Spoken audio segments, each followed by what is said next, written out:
Greetings, adventurers, and welcome to Double Advantage, a D&D podcast where half of us have no idea what's going on at any given moment. It's complete and utter chaos, but guess what? We love it. I am your Dungeon Master, John, and along with me, like always, are my beautiful friends, and let's get them introduced, starting with the one and only Mr. Blazing Torchic. Hello everybody, my name is Blazing Torchic and I play Malon Sakado, the Crimson Champion, who is a male wood elf and is a rogue wielding soul knives, so stabby psychic daggers, which I can summon at any time I want. I deal damage and I kill people. That's basically my character. Yeah, and what a great character he is. Go ahead and check out all of his escapades in the previous episodes. And up next, we have BryceKrispie.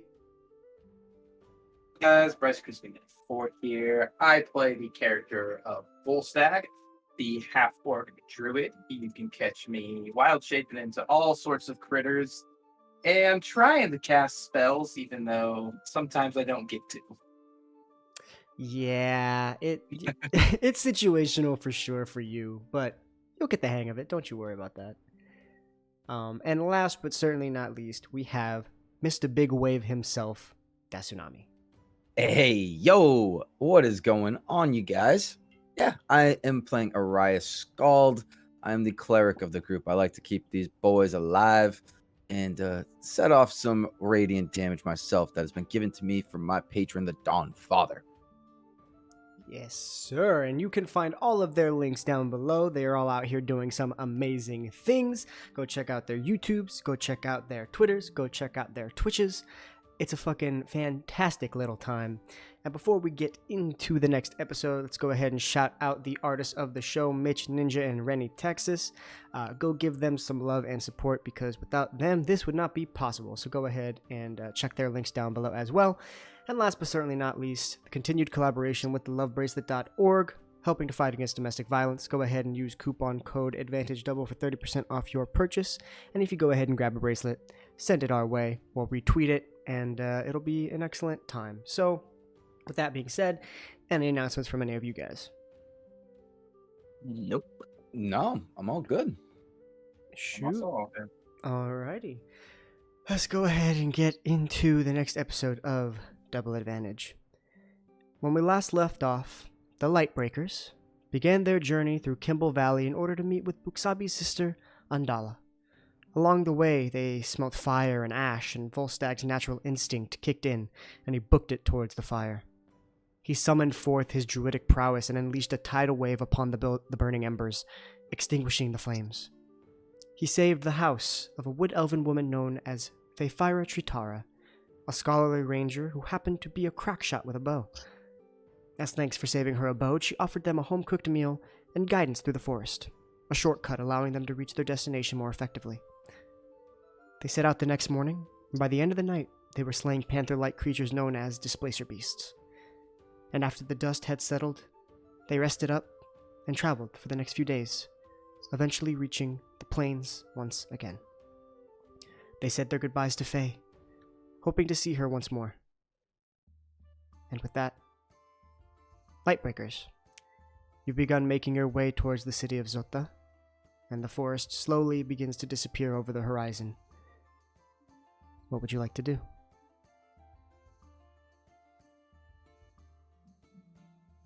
How far have we got left? To travel to Zota? Honestly, let's see. So, take a look at the map here. You guys, would have traveled from Port Tinsley, cut across through the forest a little bit. I would say we're probably looking at about 3 more days. Okay. Of travel.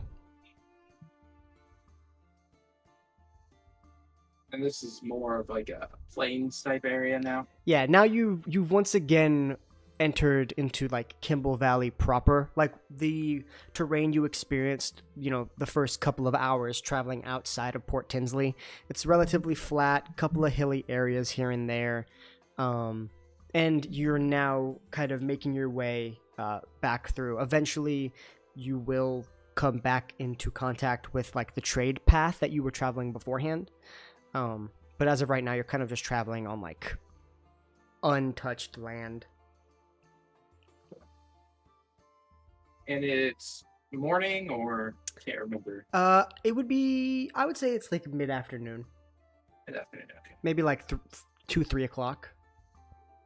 Okay. Well, my vote is we just keep heading towards Sota. What about like you guys? Yeah. Yeah. I mean, that's what sounds good to me. Yep, let's go get the Zota. All right. So whoever wants to go ahead and make a perception check to make sure that everything's going well, and whoever is driving the cart, go ahead and give me an animal handling check. Got the animal thing. All right. We mean you, Scald. Who gets perception? I'll do the perception, if you don't mind. Go ahead. He gets that automatic advantage.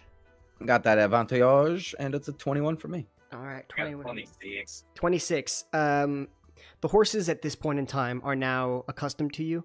They've grown to like you. They've grown to trust you, and you're easily able to give them orders. They follow your command, and they're able to keep a good pace throughout these rolling hills.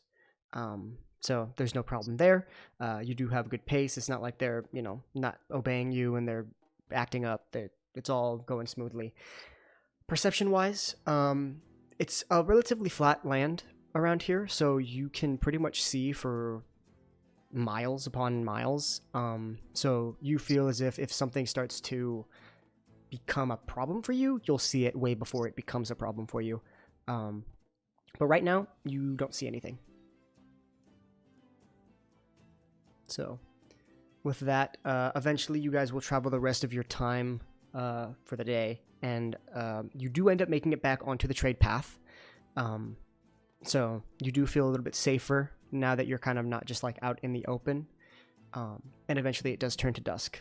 You could ride through dusk, but if you want to bed down, that is always an option as well. I'm always good for bedding down, to be safe. Yeah, seems like. We should probably look for a spot maybe with a tree or something to provide a little cover from the elements. Yeah. I mean, you are definitely the man for the job for that. You've been finding us pretty good cover at night. I trust your judgment. Volstagg? Yeah. Yeah, so you can go ahead and make a survival check to try and find some advantageous land. 17 plus 7, 24. Wow, okay. Yeah, you eventually find a little cluster of trees, about 3 or 4 trees that provide this gentle cover if it were to rain or anything like that. And you're able to tie your horses to the trees, feed them, give them some water, and eventually setting up a fire is no issue with Scald. And you guys eventually set up a warming camp. Nothing crazy, but it's good enough.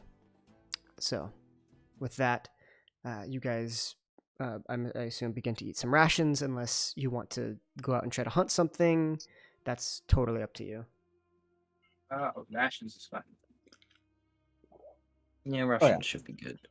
All right, Yeah, you guys go ahead and begin to eat your rations, and you guys can converse amongst yourselves if you so wish.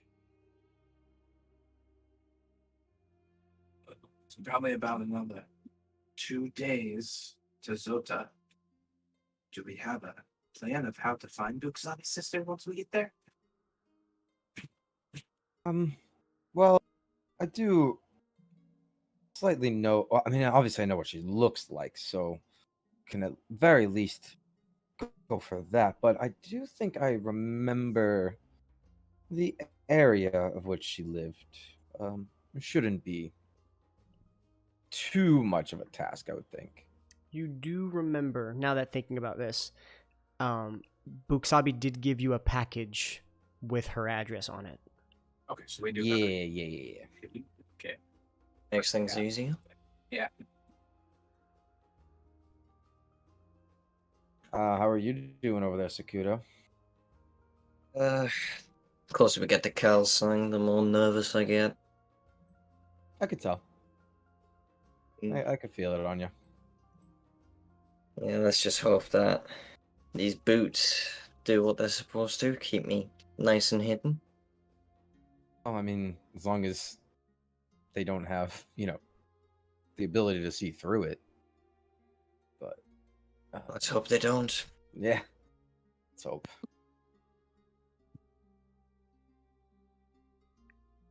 Alrighty. So who wants to go ahead and start taking the first watch for the night?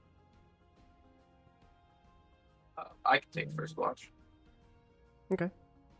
Alrighty. Cool. I'll take second. I'll take last. Alrighty. So the two of you begin to bed down for the night. And so, Volstagg, go ahead and make a perception check for me. 13. 13. Not bad. You go ahead and you begin to kind of nestle yourself up against one of the bases of the trees, looking over your friends, making sure that, they're staying safe. Look out, and it's a very clear area. Even in just the moonlit night, you can see pretty far out. It's a starry night tonight. Very reminiscent of some of the nights you spent with Hogun. Looking up at the stars. It's comforting. And you keep an eye out, and eventually, as your watch comes to an end, you didn't see anything that could be concerning.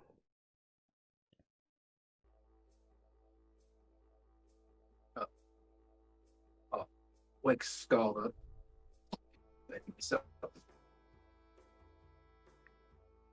Alrighty, so you go ahead and you wake Scald up. Oh, you're up. Well, thankfully we're not dead. That's another, good sign. Yeah, I was a little Alright. worried after the last night. Yeah. Something else might eat us. Well, you get your rest, and I'll make sure to wake Sakudo up when it's time. Wow. Sounds good. Alrighty, so Volstagg, you begin to fall asleep, and Scald, go ahead and make some perception checks for me. Okie dokie, artichoke. With that advantage, because 69 means 13. 6 and a 9. wow, that's fucking hilarious, actually. Okay, so wow, you both rolled 13s. Interesting. Okay. So eventually, you're a little groggy at first once you wake up, but you're able to keep a decent eye out. Like I said, it's in combination with the moonlight and the starlight. It's fairly easy to keep an eye out. Plus the flat land, you can pretty much see everything in any direction, and eventually nothing ends up being a problem for you. So, yeah. All right.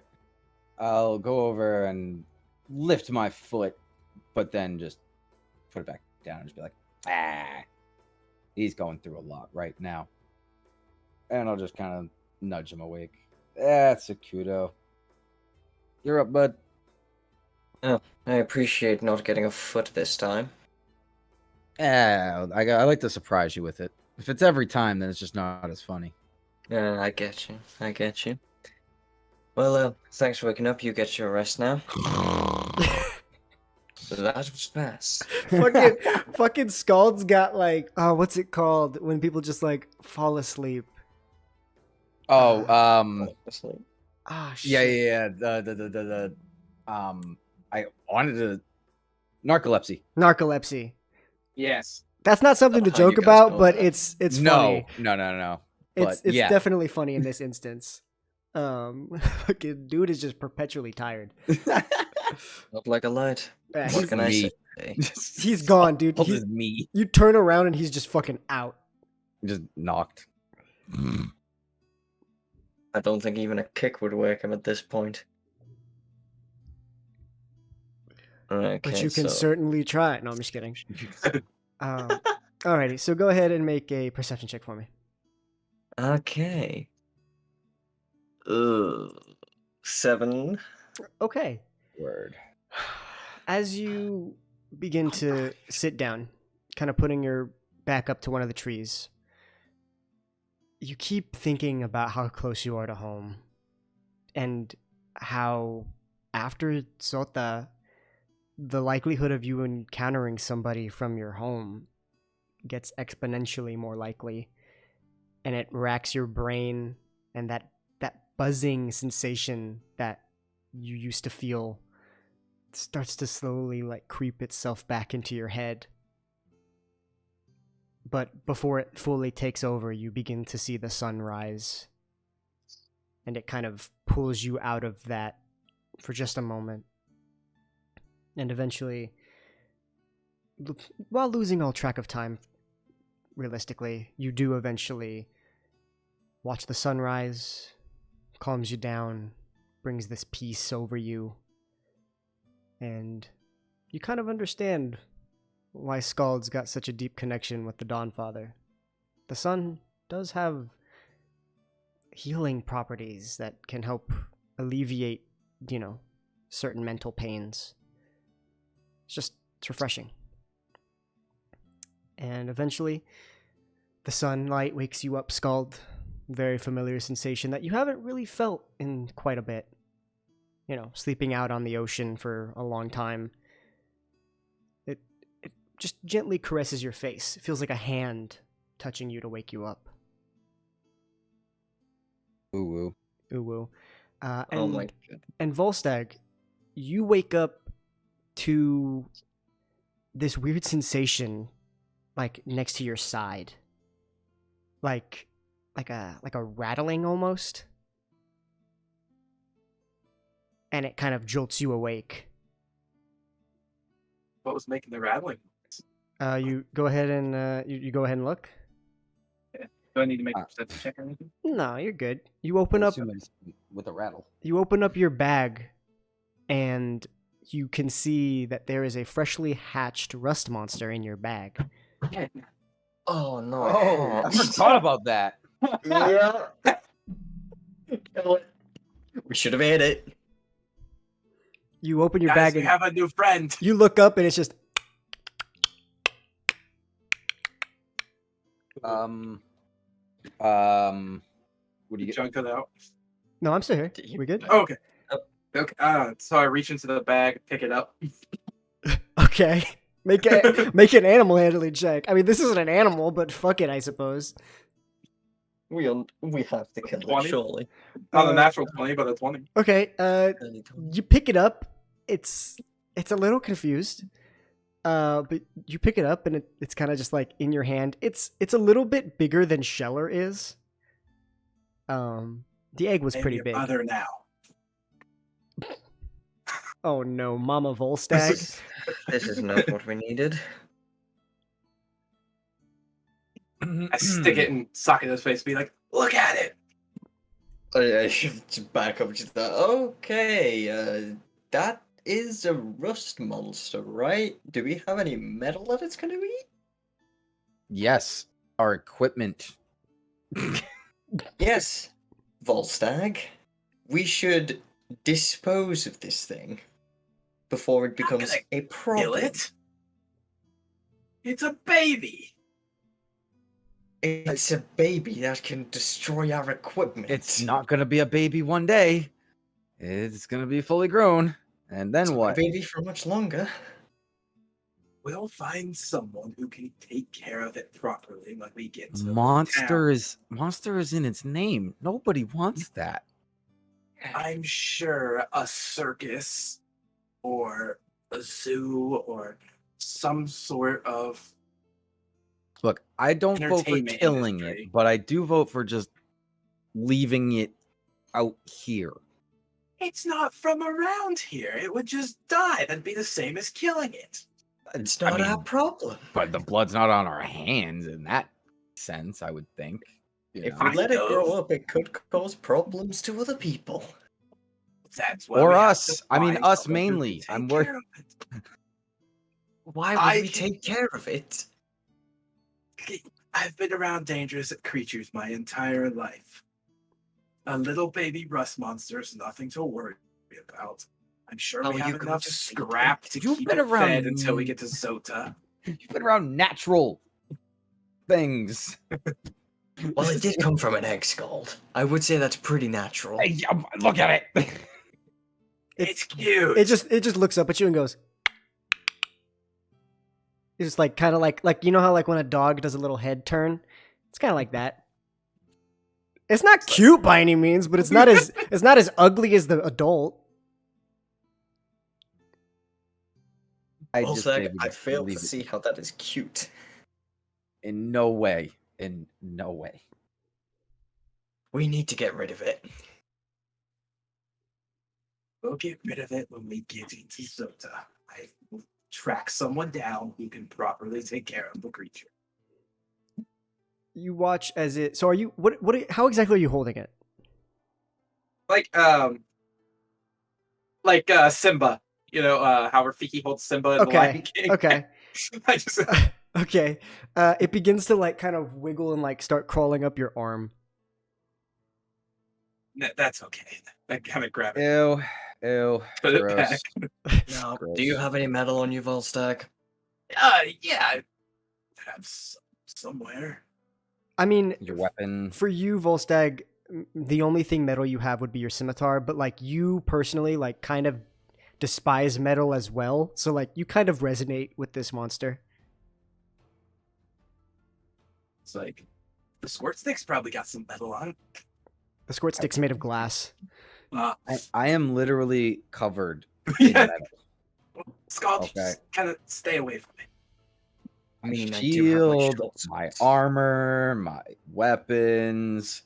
Like, no, we're not keeping it. If I wake up and half of my breastplate is gone, I'll squish it. I'll keep it in my bag. There's no metal in there. It will be fine. It can get out the bag. I can tie the bag at night. And then it suffocates. I mean, that's. It's going to suffocate. It can breathe. How will it breathe? There's holes in my bag. It's not that nice of a bag. Can you make like We need to a get rid of wooden cage? Yeah, like I think we gotta like. Maybe we could make a wooden cage. Yeah, I was thinking like, I mean, that's gonna be, but I don't know. Metal, it eats metal. I mean, it's gonna eventually outgrow that cage. Like, I don't know, man. Keeping it for long, I'm sure it'll take it a while to grow up. We don't. I'm just Wait, saying, would any I of us feel- know like how the rust monsters, like how quick they grow up? You guys could make a history check to see if you Well, if you know anything about these creatures. I'll attempt a history check. 50? 23 for me with a natural 20. Okay. Got 8. Scald.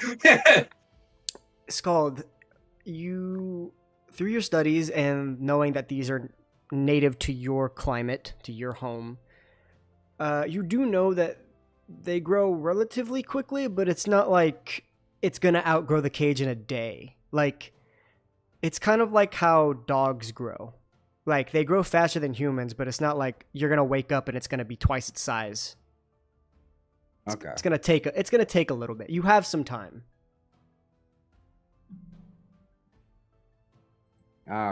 Plenty of time. We'll keep it to the bag until I can construct the cage. I don't feel good about this. Me neither. What's the worst that could happen? It Skull loses all of his armor. It starts making its way towards your scimitar. No. I gotta stick him in the bag. Okay, make an animal handling check.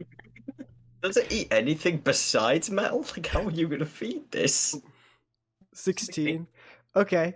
You know what? Because it doesn't want to go in the bag. Let's make a contested grapple roll to see Why make that? if you can. So basically, just roll a d20 plus your strength. My strength is I bad. I really want Volstagg to lose this. Oh shit. Oh, Oh shit. no, he might. All right. I got a natural 20. That was a GG. It doesn't. It refuses going in the bag. You try to put it in the bag, and it like just keeps like crawling up your arm. Yeah, we should probably build this thing a cage quickly. That's going to cost time. Like you do. We've got time. I don't know,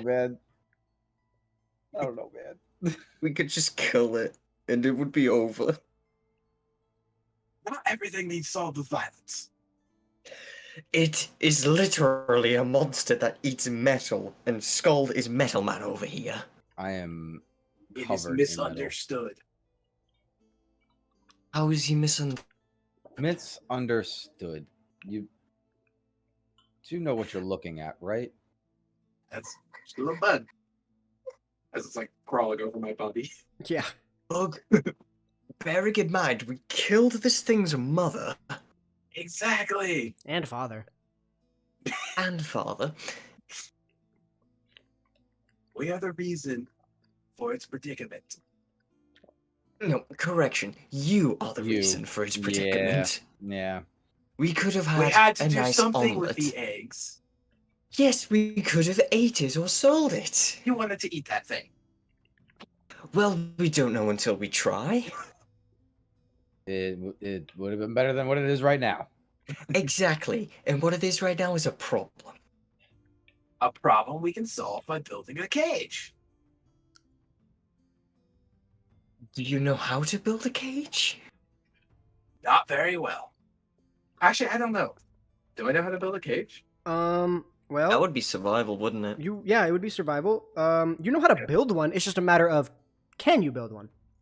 Right. Yeah, +7 on survival. We might Like, be able to pull this off. You were taught how to weave baskets and stuff. You don't see why it wouldn't be any different. Like, Start. you're holding that. Like I just want You're holding to a tiny really- version of that. Just a baby that. You want to Jack, keep that. We have wildly different definitions of cute. Think about it. If we get a cage, get into Zota with a caged baby rust monster, people are going to want to see it.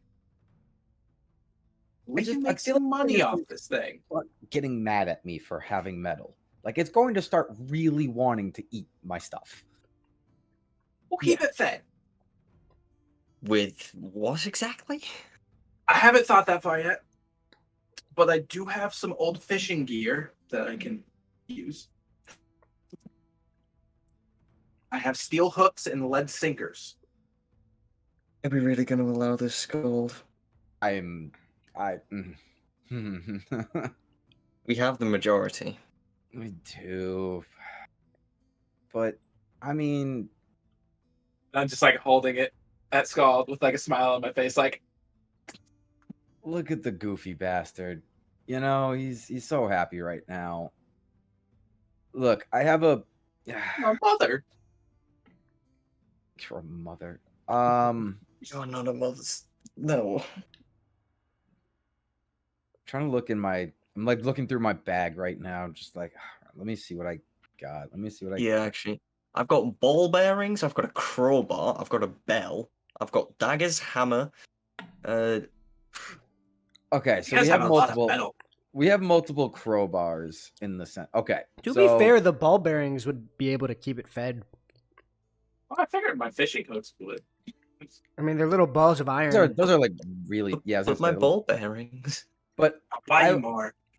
all right, I'll use my crowbar for right now. We'll feed him the crowbar, Okay. you know, a little bit at a time. All right. That way we still have one on our persons in case we need it. So I have rope that I can use to help construct the cage. And you do have those two trees, or those couple of trees at your campsite that you could pull branches off of, and I would say eventually over time you would have enough to build a cage. Cool. But I am going to require a survival check from you. You will not be getting assisted by Sakudo. Nor Scald. I got an 18. Well, Ugh, fuck you guys, he doesn't he's need done it. Yeah. He's done it. You over some time and pretty effectively and efficiently, it kind of like just takes over you as you're building it. Your instincts come in. Eventually, you do fashion a reasonable cage for it. Now you just have to get it in there. Cage is done. I may need some help getting it in. He seems to not like to go into things. This is all you, Volstagg. I hand him whatever's left of the crowbar. Yeah, it was like it's just, so like what it does is it just like it takes its antennas, it touches the crowbar turns to rust, and then it just eats all the rust parts. So we throw the rest of the crowbar in the back of the cage. You got like half of the crowbar. So what should I do to try and get it in the cage? Animal handling. Animal handling. You put the crowbar in the cage. So well last time. Natural 19. Yeah. It eventually starts sniffing out the metal and runs in there, and you close it and latch it shut before it can leave. And it just begins to start nibbling on the crowbar once again. I just look up at Sakado and Skull, smile, and give a thumbs up. You realize we're gonna get so many more looks and draw so much more attention to ourselves because of this. No, we're gonna keep it in the cart, and then I will inquire about where people might sell exotic animals. We get to sell them. And then get us arrested. Yeah, we don't even know if Zilda allows us to bring these things in. They will know it's in. They will if you start asking about exotic animals. I'll be discreet. This plan is you'll be discreet. I You somehow is discreet? doubt that. I seriously somehow doubt that. Volstagg, come on. You can't be discreet. Okay. But again, I just find it so difficult to say no to that. That half-orc face of yours. I can. The eyes. Just the eyes, just this gross face, just looking at it. It's like, look at. I mean, it's okay. All right. How? All right. Well, I guess we just keep moving forward. Like, So time. To Yes, Zoda. so. Alrighty, go ahead, and no more animal handling checks are required for the horses. They trust you fully now, but perception checks to keep an eye on everything would be greatly appreciated. I'll say, can we keep an eye out for scrap metal possibly laying around? Okay, yeah, go ahead and make a perception check then, Volstagg, to look for specifically any metal. Natural 1. Yep, that's gonna be a no. And then the perception check for the group. I rolled a 9. Oh shit. That was 2 natural ones on perception checks. Yeah, I Can I rolled do a a 1 and a perception 5. check? I'll let you do a perception check. Sure, why not? Because technically, I had advantage anyways. 21, okay. 21. I mean, I saved this. it honestly doesn't really matter. It's an open area. Like, you're gonna see something approaching you regardless.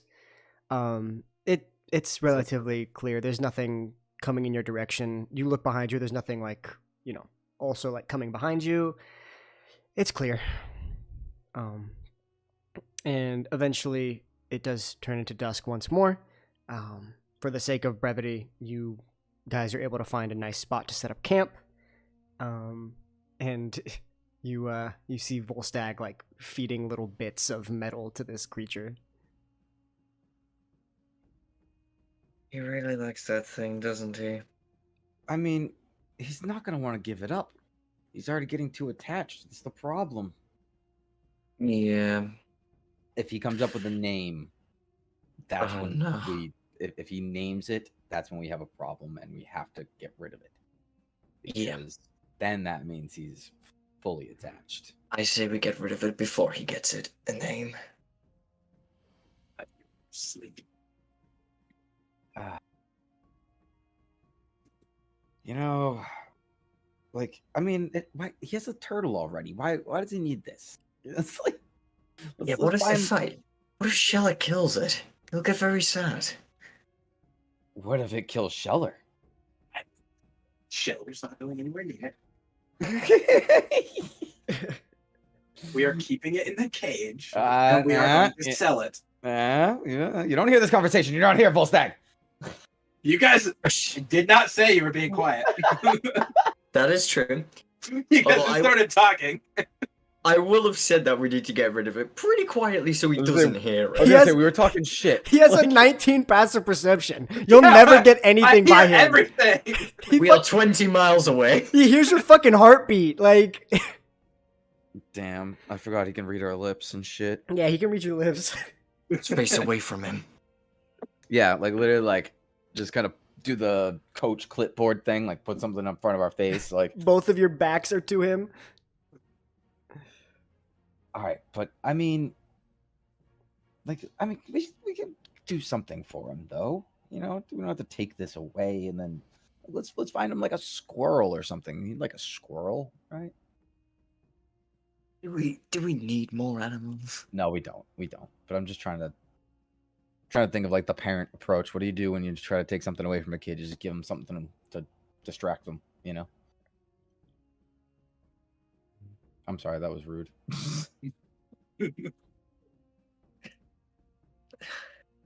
I don't know what we do with this. It's just like I said, if he doesn't name it and we actually get rid of it, we'll be okay. Yeah, we're getting rid of it no matter what. No matter what.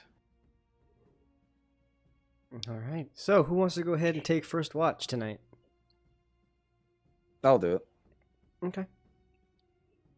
I'll take second. Second watch, and then Sakato gets I'll third. take last watch. All right, go ahead and make some perception checks. 16. 16. Not bad. You do hear some owls hooting about in the night. A nice breeze kind of washing over you guys.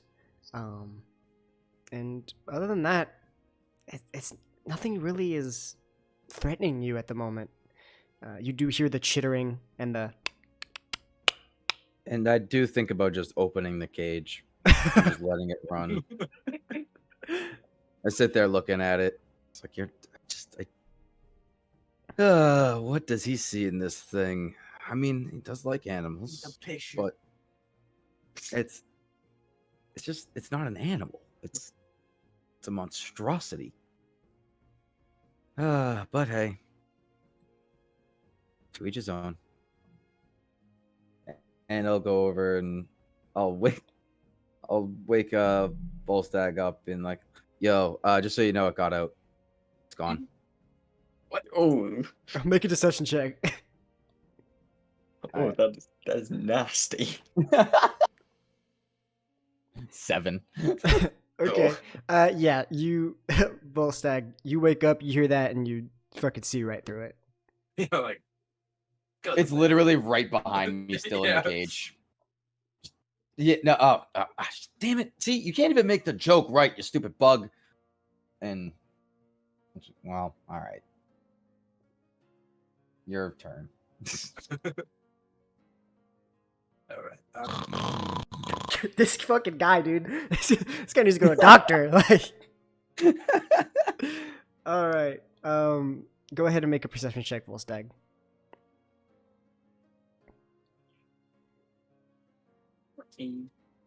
14.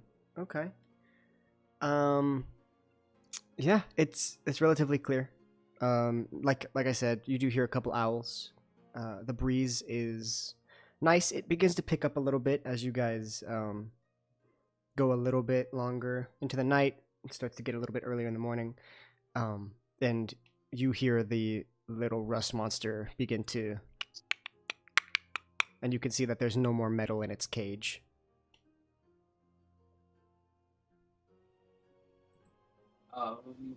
I toss the rest of my fishing hooks into its cage. Alrighty. It begins to start turning everything into rust and begin nibbling on everything. You eat a lot, little guy. Or gal.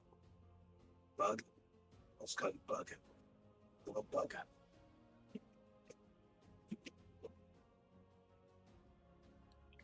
Alrighty. Alrighty, so with that, your watch does eventually come to an end. And you can go ahead and wake up Sakado for the last watch of the night. Gotta walk up, tap Sakado on his shoulder. You're up. Is it still alive?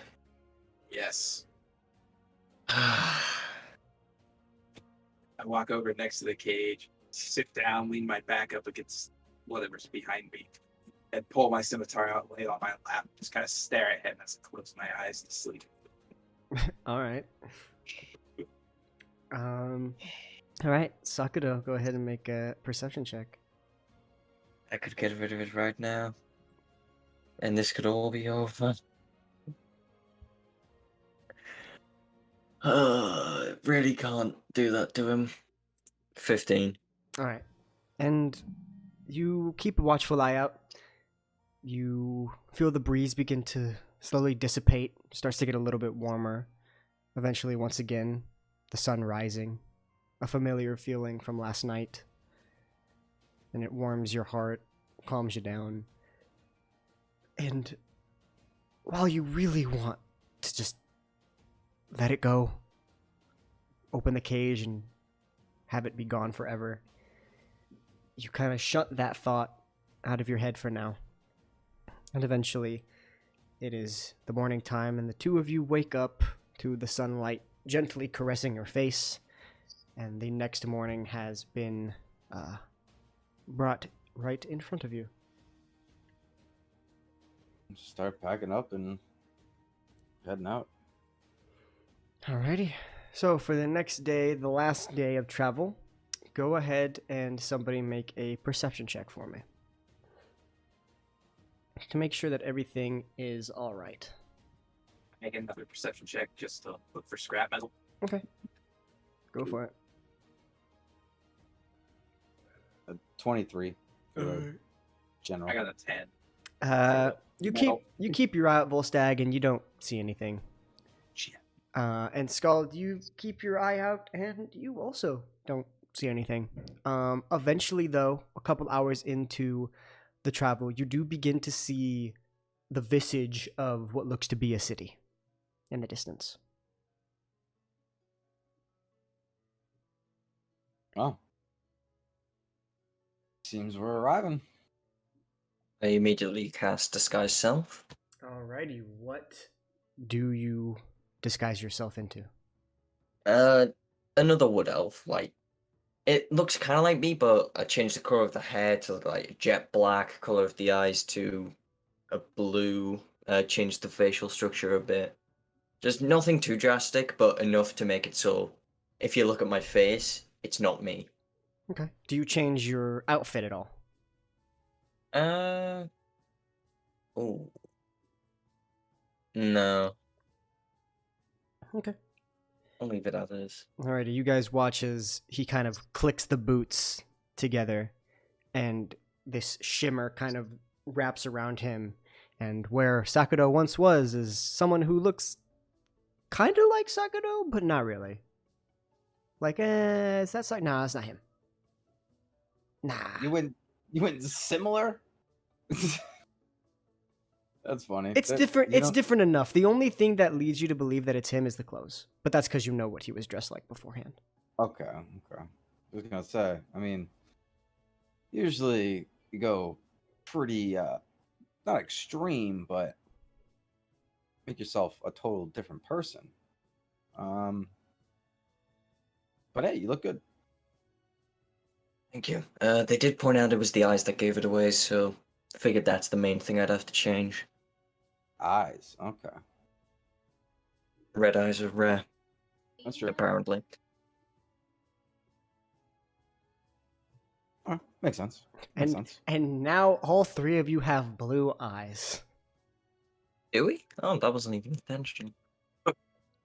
Yeah. And now all of you guys are triplets now. How cute. It's the Aw. blue eye boys. The blue-eyed boys.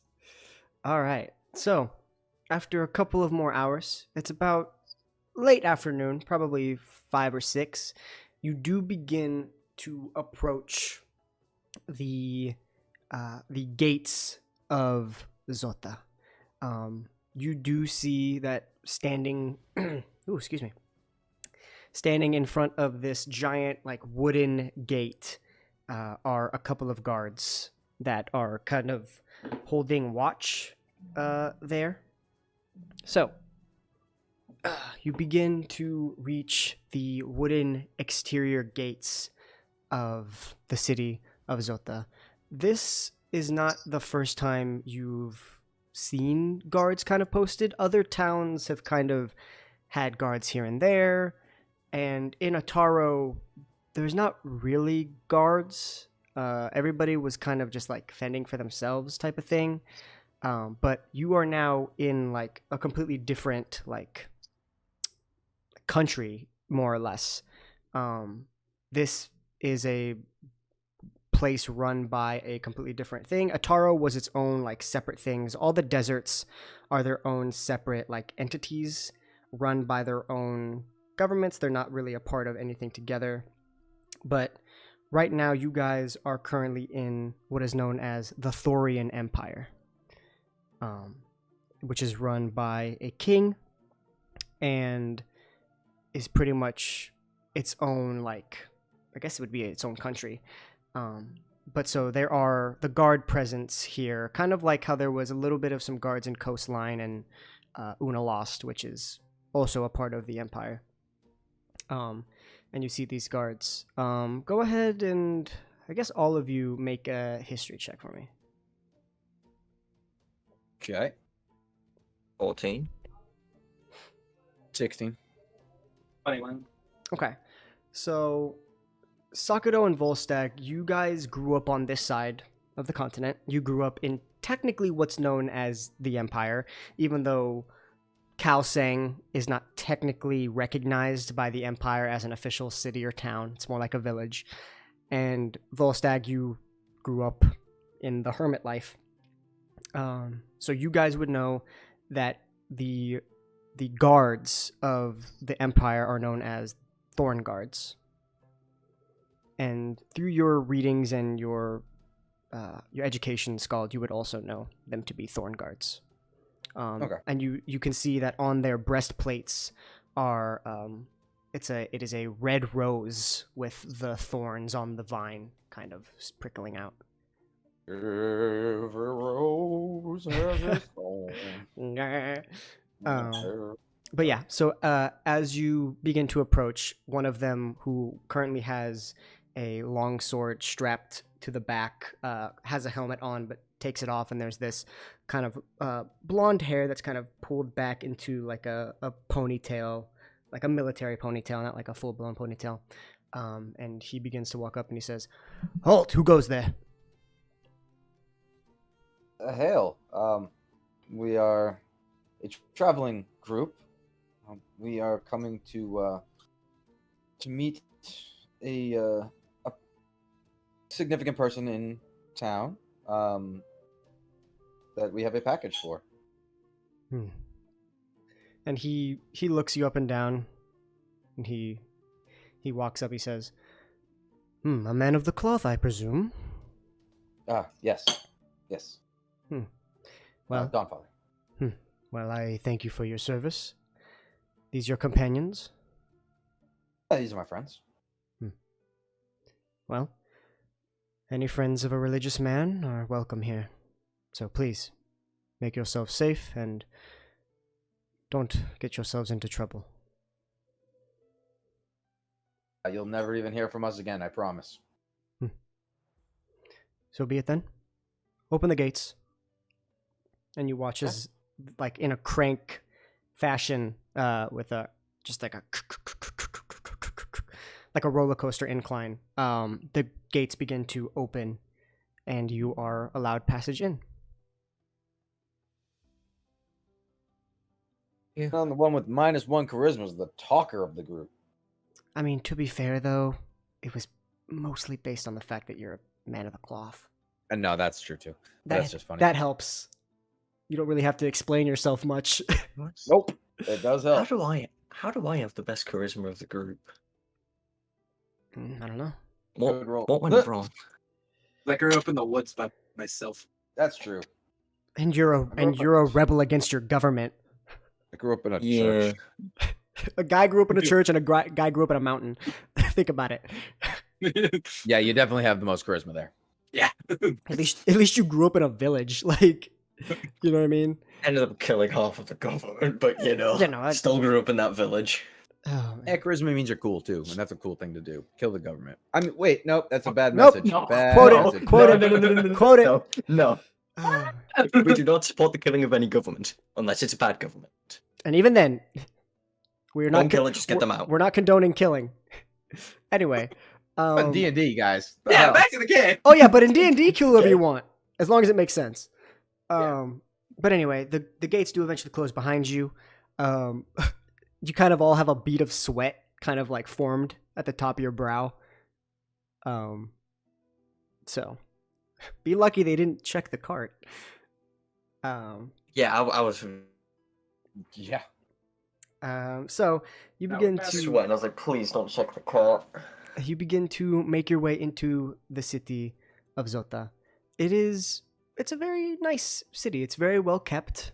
I mean, it has like it's not like open to the public like that. Like you were able to just walk into Ataro, just walk into Unalost. Like this is a gated city.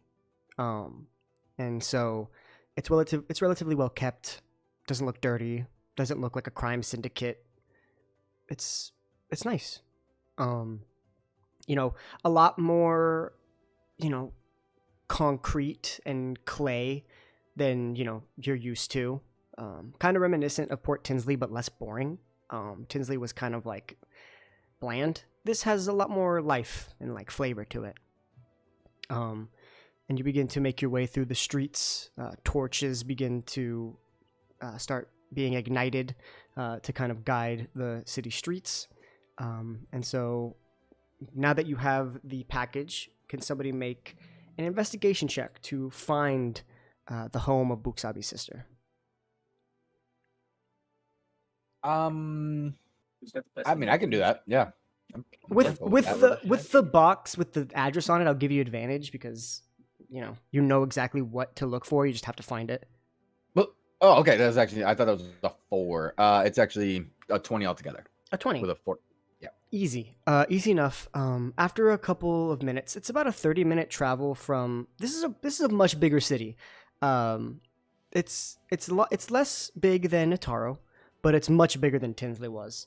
This is much more of a city and less of a town. And about 30 minutes into walking, you eventually come up into this neighborhood of brick houses, smoke pouring out of chimneys. And you eventually come up to one of these houses with an orange brick exterior, a couple flower pots in the front lawn. It has like a gated entrance that is unlatched. The lights are on, and there is smoke pouring out of the chimney. So you presume somebody is home, and the address is the same. Wait, what time of day is it right now? So you guys would have spotted the city at around, I would say it's probably about 7. Okay, so it's not like ridiculous early morning or late night. No, it's dinner time. Okay. I'll just, this is the house. I mean, we just, might as well go up and say hi, right? Mm-hmm. Yeah, well, you know the person, so makes sense you would do the delivery. Yeah, didn't know if we should just leave it at our doorstep and just move on, but no, it's actually, I'll go up and knock the door. All right, you go ahead and you knock on the door. And it takes a couple of seconds, but eventually you hear the jistling of a lock, and the door opens, and you are now face to face with a gold female dragonborn who opens the door with a cocked brow. Is it all 3 of you, or is it just Scald?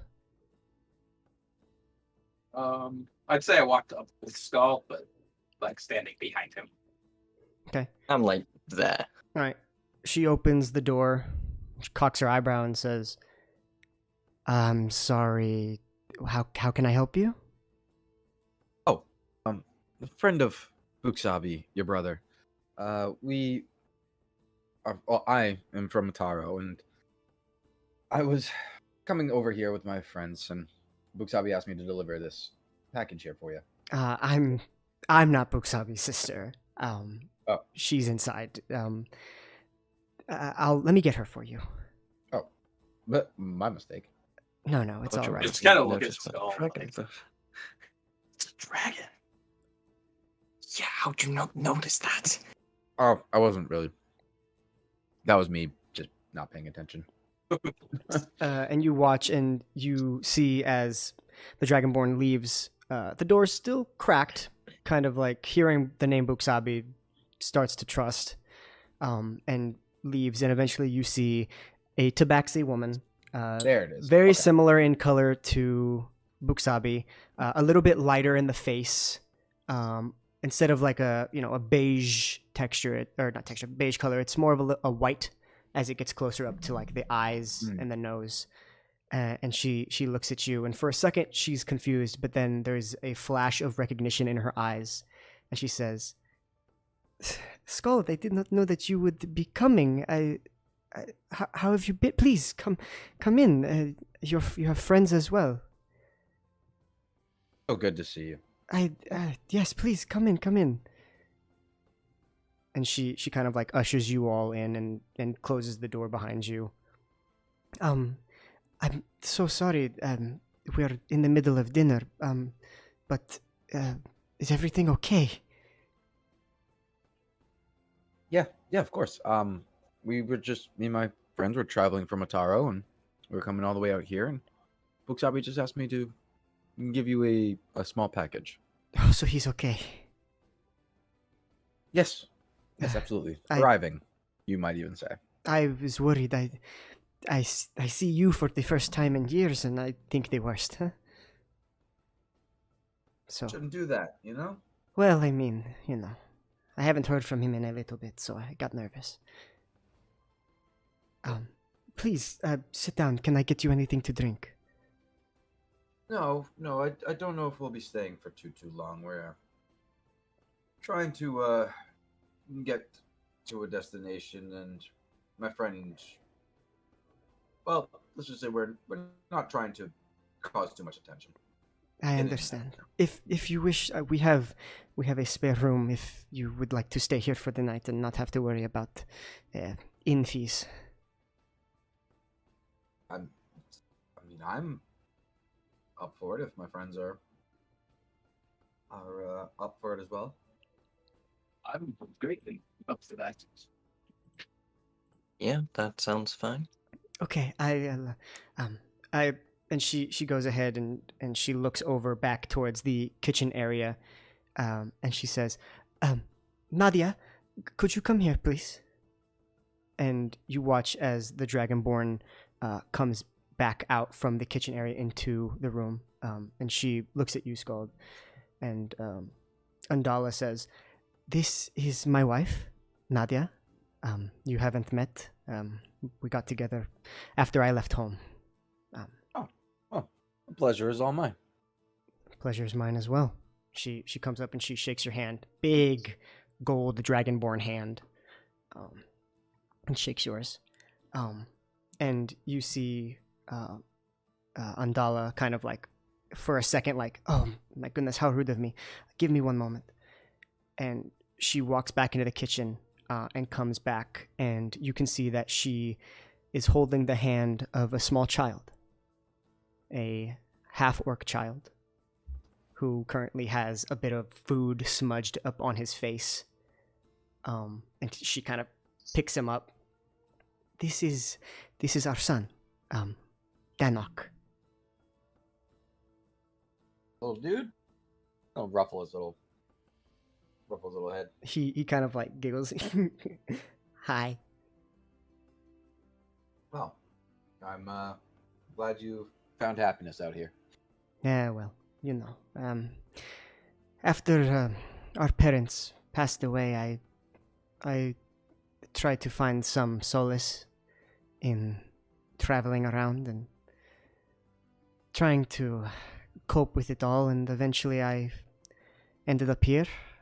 I found Nadia, and we eventually decided we wanted to, have a family. So, I'm very happy for you. and don't get me wrong, I miss my brother and I miss Itaro very much, but sometimes you need an escape. Don't I know that? Well, I mean, you're here, so obviously things have changed. And she looks at you, and so I assume you continued to work for the church, yes? As of this moment, but for a while I did. Kind of doing my own thing right now. Good for you. And Buksabi is fine. Like I said, he's thriving. How was home? Bars as well. I haven't been there in a long time. Had our issues, but we're working through them. Yeah, well. Government problems, Yeah, so that did not change. Nah, but we're, like I said, they're working through it. That's good. Yeah, some changes in the higher ups, whether that was forced or not, but there was changes that needed to be made, and thankfully they are. Well, that is a start, huh? Yeah. Yeah, well. Okay, Nadia, could you fix them up their room, please? They're going to stay for the night. And Nadia nods and says, yeah, of course. Kind of scruffs the top of Andala's hair. And the little half-orc, Danok, walks up to you, Volstagg, kind of just like looks up at you. He's pretty big for a child, because he's a half-orc. And he just looks up at you with these big green eyes. Whoa. You look kind of like me. Kind of like me. Whoa. That's crazy. I'm not just like, it's like looking in a little mirror, isn't it? It's Hey. a very awkward smile. Volstagg has no idea how to deal with children. So he's just like, yeah, Whoa. pats him on the head. You're really big. You'll get that way someday. Yeah. Half orcs get pretty large. Whoa. Is he right, Mama? And you watch as Andala's like, yes, you're going to be a very big man someday. And he just looks up and goes, wow. Okay, I'm gonna go eat dinner. And he runs back to go finish up his dinner.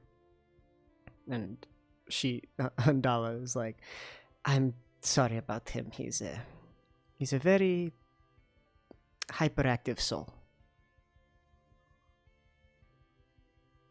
It's like that, my youth. I get it. Yeah. He's a good kid though.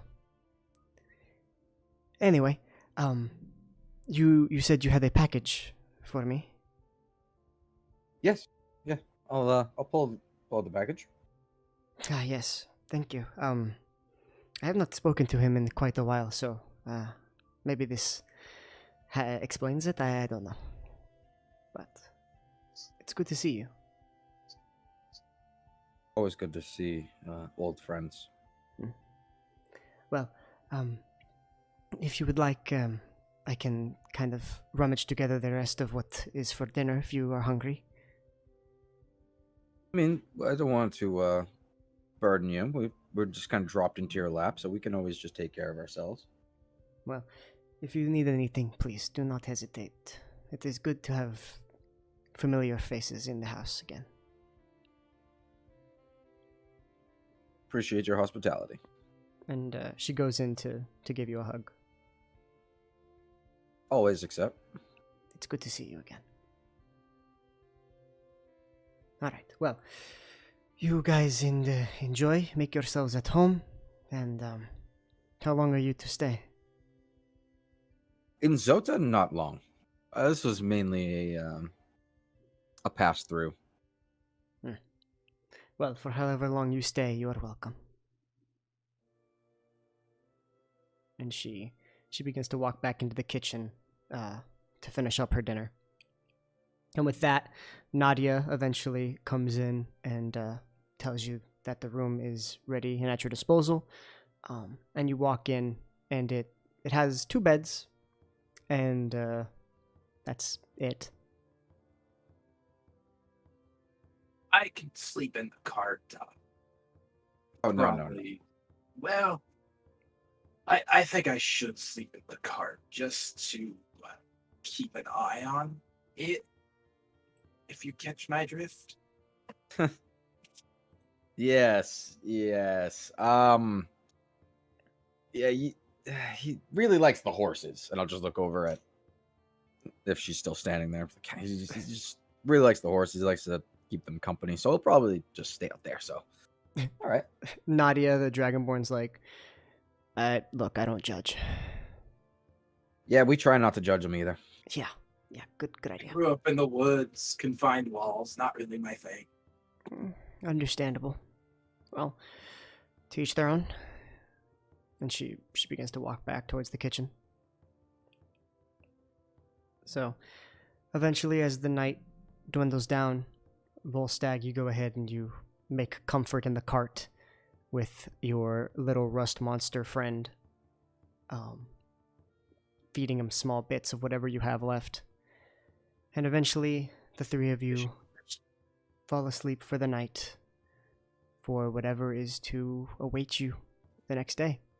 And with that, we're going to go ahead and end a little early here. It's a nice little stopping point. You guys have finally made it to Zota, met Buksabi's sister and her family, and we're just going to have to see what happens next. So thank you guys so much for watching. Thank you guys for being here once again. We hope to continue the story and see what exactly happens. But until then, stay safe out there, guys. Enjoy your squirt sticks, and we'll see you next time. Peace out.